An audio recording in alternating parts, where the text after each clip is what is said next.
अपनों से मिला दर्द हमेशा सबसे गहरा होता है, क्योंकि जब अपना ही भरोसा तोड़ दे तो जख्म सिर्फ दिल पर नहीं बल्कि पूरी जिंदगी पर लग जाता है। यही दर्द अब किशोरी की किस्मत बन चुका है। जिस घर को उसने अपना मंदिर माना, जिस रिश्ते को उसने पूरे समर्पण से निभाया, उसी घर से उसे बेइज्जत करके निकाल दिया गया। लाला ने मंजुली की बातों पर आंख मूंद कर भरोसा किया और बिना सच जाने, बिना किशोरी की एक भी बात सुने, उसे सबके सामने घर से बाहर कर दिया। इतना ही नहीं, उसने कानूनी तौर पर भी रिश्ता खत्म कर दिया। एक दस्तखत ने 7 फेरों की कस्में, वर्षों का साथ और अनगिनत यादों को पल भर में मिटा दिया।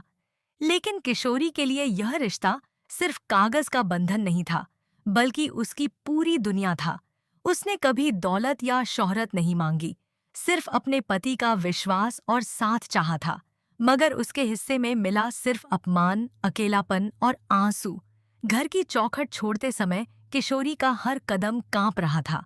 वही आंगन, जहां उसने दुल्हन बनकर पहली बार कदम रखा था, आज हमेशा के लिए उससे छिन गया। उसे उम्मीद थी कि शायद आखिरी पल में लाला उसे रोक लेगा, लेकिन ऐसा नहीं हुआ। दूसरी ओर मंजुली अपनी चालों में सफल होती नजर आई। उसने लाला के मन में ऐसा जहर भर दिया कि उसे किशोरी ही हर परेशानी की वजह लगने लगी। सच को झूठ और झूठ को सच बनाकर उसने दोनों के रिश्ते को तोड़ दिया। यशोदा सब कुछ जानती थी, लेकिन उसकी चुप्पी ने हालात और बिगाड़ दिए। अगर वह समय रहते सच बोल देती, तो शायद यह रिश्ता टूटने से बच जाता।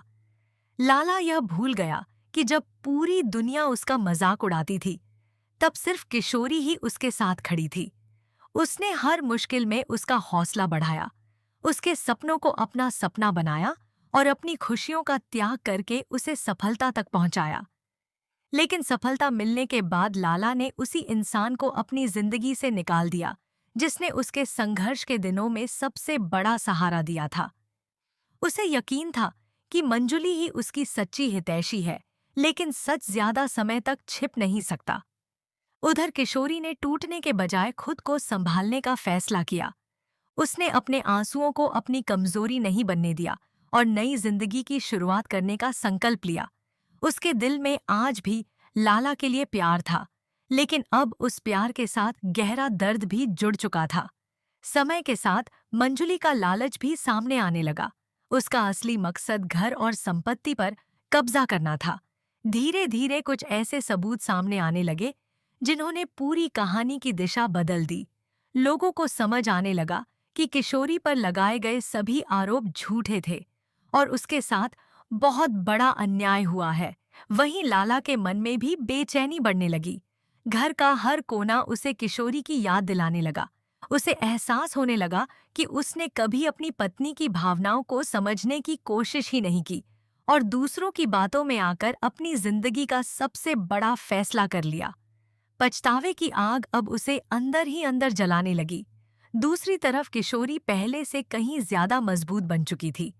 उसने अपने आत्मसम्मान के साथ नई पहचान बनाने का फैसला किया और ठान लिया कि अब वह किसी के सामने अपने प्यार की भीख नहीं मांगेगी।